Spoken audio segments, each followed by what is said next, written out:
দেখুন একবার আমাদের কী করতে হয়। কাস্টমাররা গুটখা খেয়ে এইভাবে থুতু ফেলেছে, এটাকে এখন আমাকে পরিষ্কার করতে হবে, নাহলে পরের কাস্টমার বলবে আমরা গাড়ি পরিষ্কার রাখি না।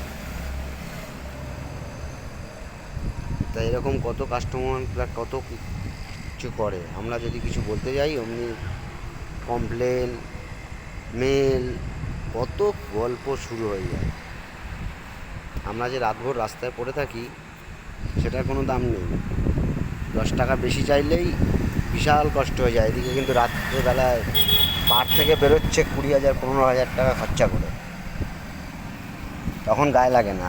10-20 টাকা যদি আমাদের দিতে লাগে অমনি ওনাদের বুক ফেটে যায়। একবারও ভাবে না যে আমরা আছি বলে আমরা তো তাদের সেই সুস্থভাবে ঠিকভাবে বাড়িতে পৌঁছে দিই, তা আমাদের কষ্টটা বুঝবে না। বুঝতে পারছো? এই হচ্ছে ব্যাপার। কেউ বুঝলো না, না সরকার না পাবলিক।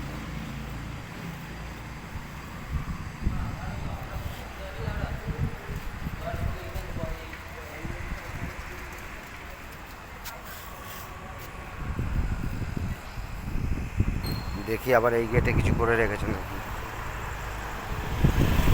না, এই গেটটা ঠিক আছে এখন।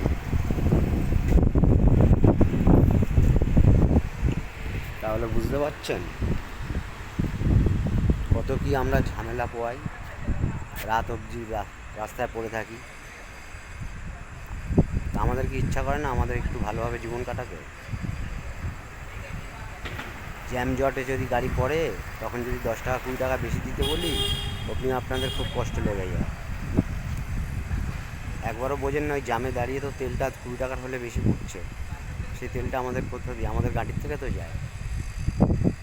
আপনারা যদি হোটেলে ভালো খেতে যান তখন বেশি পয়সা দিতে পারেন, বাড়ি যেতে পারেন। তো গাড়িওয়ালাদের, অটোওয়ালাদের, রিক্সাওয়ালাদের দিতে এত কষ্ট লাগে কেন আপনাদের?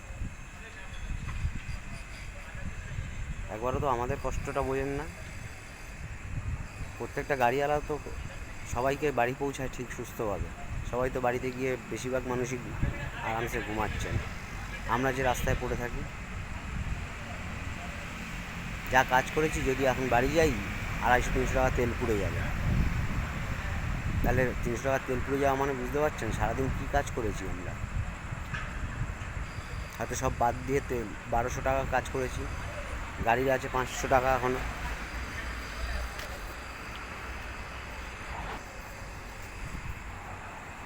আপনাদের বেশি কিছু বলার নেই আর।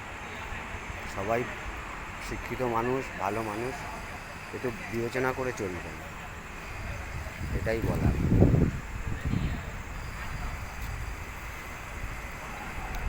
আগের ভিডিওটা করেছি, টাইমটা দেখবেন, আর এখন এই সবে করলাম, আবার অনেকটা ভিডিও হয়ে গেল। কী করবো ভাবছি, বাড়ি যেতে পারছি না, ডিউটিও পাচ্ছি না, তাই ভাবলাম দাঁড়িয়ে দাঁড়িয়ে এই করি নাটক।